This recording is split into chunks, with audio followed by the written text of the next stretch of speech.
are really crucial for coaches to have and take into. I can show you as much technique as I want, unless you're videotaping and really critiquing it over and over and over. It's going to be hard to really translate that to your athletes. So the drills, they help the athletes get through these things. I think they're a little more important.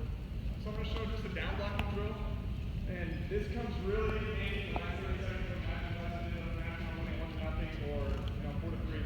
If I'm winning by 1 or winning by a takedown, I need to be able to stay in my stance, like I talked about checking the mat, be able to get back in my stance, and I'm just going to follow. People go crazy in the last 30 seconds. What I do when I'm losing, I'm going crazy with my hands, trying to change levels and do everything. What I'm trying to get you to do is I'm trying to get you to reach. I'm trying to get you to reach for me, and that's what feels comfortable for me is to reach on defense and try and get a hold of you to slow you down, but that's the opposite of what I want to do. I want to stay with my elbows back on defense. I want to stay in my stance, be ready to down block. What I mean by down block is put my head in the way, not the front of my head, because that would knock me back. I have to be able to put the top of my head in the way and look out of the top of my eyes. So whenever someone's moving around and faking, I just block them. I follow with my head, and then I don't really move much, because most of the time in the 5th and 6th minute, I'm pretty tired, but I can always hold a stance. That's why I do the 2x20 of my stance motion, and I get really comfortable with my stance, because you have to be able to be there even when everything's going wrong. You have to be able to stand in your stance. So what I'm going to do is I'm just going to follow him. Even when he's going crazy, I'm just going to follow in my head, and every time he fakes, I'm just going to change levels with him. I don't have to sprawl. If I do this every time, I'm going to start to get even more tired, and I'm going to screw up. So my partner here, he's just going to kind of move around, and I'm just going to follow him in my head. It doesn't matter what he does, he's always ready to get my hand or my head to him. And that works even in the whole entire match. So anytime he's faking, if he's really going crazy, banging my head, like it's really tempting to try and get a hold of him. But what I really want to do is keep my elbows back. Maybe if he grabs me really hard, I can pull an elbow and try and control it to slow him down. But if he's going crazy from the outside, don't lunge for him. Don't get twisted up like this. Stay back with my hands down, and then just follow him around. Be ready to touch the mat, and if he does shoot on me, I drop my head, and I just move my feet. You guys see Burroughs do this, he's the master at this. He down blocks all the time, and he loads up like this. And when they come back up, that's how he gets that double leg that he's known so well for. So, moving into re-attack drills, if we do that enough, you should always be doing down blocking drills. It's going to be good for offense and defense, because just like a boxer, you're going to be able to stay in the pocket, and that means being right in the threat of his offense, but never really the threat. So, if I get in that position, I can start to do things with my hands, because it's not going to matter anymore. If he can't get past my head, he can't touch my legs. So, moving into offense, after you do enough defensive drills and you get comfortable in the position, you have to worry about re-attacks the higher level you get, because it's hard to move someone out of their stance who's good, but the best time to watch his score is right after they shoot. If you watch elite level wrestling, it looks like nothing's happening, they're fighting for position, and then it's like a big ball of this. Everybody, it's like, attack, re-attack, boom, snap, boom. Just like Jared was doing with the 4 back and forth re-attacks, that's when it all happens, because that's the most vulnerable you'll be when you're trying to score. So, the way a re-attack works, as he shoots on me, you'll watch his lead change. So when we're doing re-attacks, it's always the back leg, not always, I'll show you the one circumstance where it's not, but you're worried about the back leg. He's a left leg lead, like me. When someone re-attacks, the drills will be like this. Put your hands up like this. As he drives, he's going to step up with his back leg, and that's just natural for anybody shooting a shot to get back to my feet and get back to my stance. It's going to be the back leg that comes up first. So as a defensive wrestler turning into offense, I use my head to down block, and then I'm going to shift to the back leg. I need to get to this side because I want to be closer to it. So as he shoots on me, I'm down blocking, and I'm shooting, getting over this side. Look at my position, look at his, because he will come back up. He's trying to get back to his stance. Now this is my high cross. I can re-attack high cross. They just start getting in position. I can re-attack low level on the far side. Here. If he's a left leg lead, I can down block.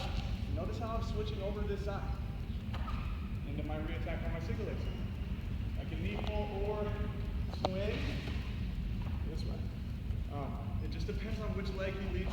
And the only time I shoot back to the front leg is if he tries to swing single leg in, I stop him from his tracks. So swing, and he would come up on this side. It's the only time that they leave their front leg. So when they swing, most of the time come back up. High cross, swing single is this way. So we have to be ready for both, and it really just comes from being in position and being able to stay in the pocket with my down block. So as he shoots, it doesn't matter what he's doing, shuffle back to my side. I'm just so comfortable in it, I can just move my feet down to the back, over to the side, and then be able to shoot. Staying down as he's coming back up. I follow down a little, and I come through. Trying to finish with good form. Just because it's a re-attack and it's more compact, don't get into the habit. Because I might hit a little bit bent over. Don't get in the habit of finishing down. Still fight through it and get up. Back into a good position. Single leg, same thing. Low level, same thing. Yeah. Coming back up, finishing the way that I wouldn't finish any other shot. Down blocking and positioning drills are so huge. Because if I can stay comfortable in the pocket when they're attacking me, you guys are going to be way more offensive because you're going to be that much closer to me. And that distance traveled is all time spent that he can start defense. And it's going to make things a lot easier for us. So, as wrestlers, we have to be really comfortable in our stance when he's attacking me, even in the last 30 seconds when we're both exhausted. It all comes from stance and motion. Being able to follow somebody with our head. Whatever he's doing, banging my head, he's going crazy. In freestyle, folk style, we're wrestling here in the middle of the match. I'm going to be circling towards the edge of the mat. Now I'm going to wrestle. In case something does happen, he freaks out and he gets my leg, I'm going to get on top. We're wrestling from here. It makes his offense much harder. Mat awareness, strategy. I'm not standing in the middle of the mat. In freestyle, I am, because I can't get pushed down. If I'm winning by one, I'm just going to be constantly circling a little bit back until I get to the edge, and now I'll pull position. Be smart about where you are in the match, because if he almost finishes one out of bounds, that's the only one he's going to get. He got lucky, he finally got to my leg. Good thing we were supposed to be out of bounds. It's not an accident, I was over there. Just being smart on the mat. Okay, so I'll move into top off. Unless anybody has questions on that or wants to see anything. I'll go over top first. Top is all about forward pressure. Bottom is all about backward pressure. So whoever wins that battle is going to win. I can keep his head down, and he's got a really nice low base. Anybody that's doing this, I'm just going to say it's wrong. I've seen a lot of really high-level guys wrestle like this. A lot of them are freaks, or people just aren't that good on top. But this is just such a good handle for me. And look what it does to my weight. It puts me forward. The more I can sit like this, the easier it's going to be to get backwards. So, I know this might not feel comfortable for some athletes. My guys say that it hurts their ankles. They'll get used to it. I put them here, and I make them wrestle like this. My base is wider. I'm lower. The more I'm like this, look how much easier it is to get me up over these. Anybody that rides like, or that sits on the bottom like that is just really, really easy for me to ride. Okay, so on top, my number one goal is to get the weight on his hands. If I can get him up like this, he cannot get up. And I'll show you a little trick of what I do. Turn sideways, so what I'm going to do is I'm starting low, so I can use my chest to drive him up. I'm going to use my leg. Everybody says knee at the butt, right? When you're trying to chop or do anything, spiral right forward. I use my hip, and then it turns into my knee. So as I'm starting like this, my hip is what's going to lift his butt up. So I can lift it up and keep driving.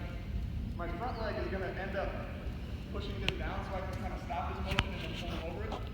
Similar to what you do on a chop. Stop him and drive him over it. See a lot of this in high school? That doesn't work. I have to be able to drive him up over it. So what I do is start with my chest down. I'm using my tight waist to lift up whatever's here to stop him, or tricep or spiral ride, whatever I'm doing. And then I use my hip. This is such a huge thing that I don't think people do it, but I don't think they chime on it when they're coaching. Use your hip to drive him here, and now I can use my leg, and then look what I do. Once I get him up, I make this little table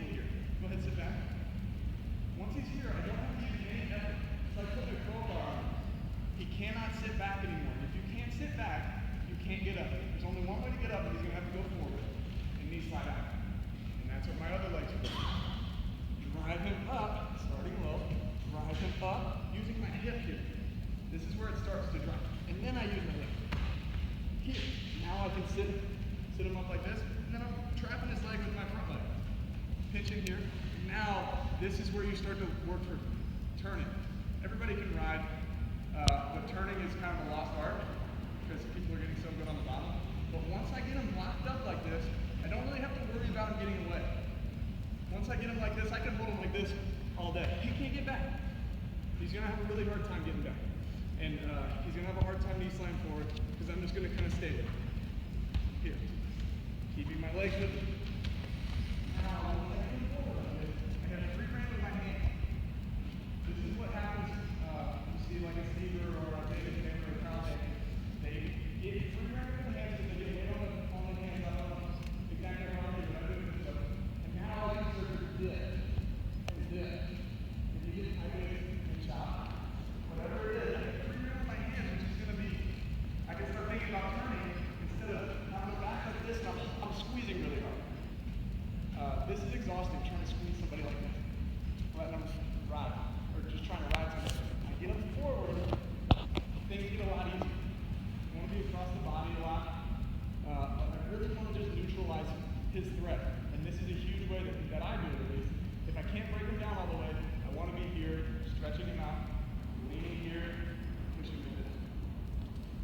Lock him up with this. And he's going to try and move out of this. But if I can keep him up and keep him forward, I can start to get free in my hand. Now, whether you like to claw or half, I can go over both of them. But once I get them up, you can't reach the claw without dipping in. So make sure you're safe with this. Dip all the way under, and then turn around a little bit. You guys see this space right here? This is all space for him to breathe, and that's not a good thing. It means it's not very tight. So watch how I'm going to do this a little bit. After you dip, straighten your arm out, and I want to use it like it's a rope or like it's a machine. I want to stop squeezing with my arm. All I want to do is make sure it doesn't slide past his spine. So from here, I have it as deep as I can, and I'm going to straighten my arm out and put my elbow above right here. And that's going to make it much tighter. I don't really squeeze here because I just really squeeze in my hand so I can't, so I don't slide. Here, and then get on top. That looks tight. And I want to have him carry my weight. A lot of people ride this back like this. That doesn't feel nearly as bad, right? And look at the pressure, it's in the knee. I'm very comfortable riding a crab, but I'd much rather ride forward. Whether it's half or claw, get them up so you can get weight on the hands, and you can dip. And this happens very quick. Here, and up, on top. Look how high I am. I tell my guys, I've always got these little jokes or ways to remember things. I say sternum, then turnum. It means my hand needs to be around my sternum. Okay? If it's up like this, I'm going to be squeezing with my arm. I don't want to do that. You watch Logan or David Taylor, and they ride way up here. And they've never taught this to me, but I've felt it a ton. And it's like they're falling off the top. All the way. Put your hand all the way over your sternum. Even here. Here. And fall off the top. Now he's going to have to choose a direction. Now I'm not squeezing his arm. I'm trying to get up over it. Now he's going to pick a direction. And guys, I'm never falling off the top here. I'm really tight in here. So, if I can just keep the weight on his hands, I can stay here all day. He's not going to want to stay here. He's going to pick a direction, and I can end up putting him on his back. This way. I almost always try and get to the far side, but it never goes as planned. This way. Take him to the far side. Once again, just like my 4 rules, there's a rule on top. You stay forward. You stay backward on bottom. The more I can stay backward, watch his head is back. He's starting to get his head is back. That's going to be better for him. If I can get forward, look at his head is back now. And guys, I'm never falling off of here. I don't need legs. I don't want them. I want to fall off the top.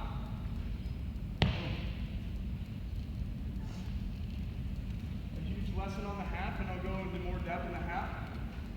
Never tricep on the half. 1 second. Never straighten your half out. Never. Everybody wants to do this. Everybody wants to rush the turn. Never straighten the half out, and never try and bump them over with your chest. I'll show you what I'm talking about here in a second. Actually, I can go into it. Good question, yeah. How do you decide whether you're going to half or claw? Whichever I can get to. I like the half. It's kind of a preference thing. I think the half is way more lethal. It could just be because that's what I have watched Logan do for so long and felt so much. The claw isn't as tight for me, but maybe I'm not as good at it because I see people who are good at turning do really well. I kind of use the claw to ride and choke them and try and slow them down. Same as the tight waist. I'll ride with the tight waist and try and get wrist, which I'll show in a second. But the half, I'm really looking to turn a lot of different ways. So if I can get the half, it's just a little bit harder to get. This is right here. I can get this really quick. This one is a little more difficult, and they also know that it's really threatening, so they're going to be fighting it faster. It's going to be harder for me to get on top. But you can get on top. Everybody rides this like this. This is a ride. This isn't a turn anymore. This is just, I'm going to hold on to them. It's going to be really tight. We're going to roll around the pocket for a little bit, probably go out of bounds. But if you watch the best of the best, when they get this half, up like this. And watch how this adjustment is a little bit loose. If I squeeze really hard, it's hard for me to get up here. I'm going to pull this down and throw my chest up and over. Now he's carrying all my weight. And whatever he does, I'm trying to fall off. Just finish in my position this way. If he lets me go straight over the top, and if he clamps down like everybody does, right on this side. And then the way to finish this is pressure to the head. And I'm going to show the actual half before I show the transition. Go flat. And this is just such a huge drill. I'm teaching a stand-up, a half Nelson on top, a high crotch, a single leg, and a snap down. And they're all must. In the half, you can beat anybody with it. You can be a lot worse than someone. If you can hack them, you can pin them. And it's really not that hard to do. It's just taught poorly throughout the country. So once again, sternum and sternum, sternum and sternum, and drive to the head. Everybody, just like when they throw somebody, everybody wants to do this. That's my arm versus arm in his neck. I can't win this battle. But watch when I switch hips and drive to the head. I win this every time. I'm never using strength when I have somebody. So anytime I get a half, whether I grip this in my high crotch and I get a piece of this like this, I'm going to jump and put my sternum on. Look how high this is. All the way up here, and then I'm going to switch my hips and stand on his head. Okay, I don't want to do it too long. This will be a process for me. But this way, and then just like I talked about waiting the point of attack, he's trying to get this down. This is the point of attack. Don't put weight into his back. Lift your head. Put the weight on his head. Lift your head. No way. The weight on his head and curl the half to you. As soon as I start doing this, it's my muscle versus his muscle. Straighten your arm out, it's my muscle versus his muscle, and I'm going to lose the battle because he's got his neck in. Unless I'm way stronger than him. And even if I do finish this, look. It's hard to hold those back up. And half from both sides. You have to go to half from both sides. Watch the transition again. Anything I'm doing. Whenever I jump on a half, straight up over it, covered, and then switch to my weight on. This way. All the way on his head. And then all I do is walk to the front. I'm just going to walk out this way. And then I never turn them like this. Never ever turn them. A lot of high school guys and a lot of collegiate guys are trying to do this.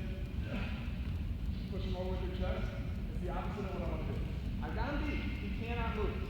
Weight on his head, weight on his head. And then before he turns, I want to sing. And then I want to check your out because he's done. There's nothing he can do. So I always sing the half before I turn, and it's always a 1 second thing. Lift them up, set them down. On the other side, anytime I get a piece of this, put my sternum on. I stop him, I weight it. One other trick, as I do this, really the only thing that stops me, this putting his arm down doesn't really ever stop me. The only thing that stops me is when he's doing this and then he slides that way. Slide forward a little bit, and then I kind of lose my grip and my leverage. So when I do this, I make a wall right here or over here, wherever it is, so I can stop him in the mat. You can call me Donald Trump. Make a wall right here. It's the Trump hat. That's what you can call it. Okay, that's a joke. Okay, so trap him here with your wall. And then always, I walk to the head. You guys don't get caught up. Look at all this weight on his back. No good. How does that feel on your head? Is it heavy on your head? Watch this. That's worse, right? Put all the weight on the head. If you have weight on his chest and on his back, that's heavy on his back. That's not what the point of attack's here. There's nothing stopping me here. Go this way.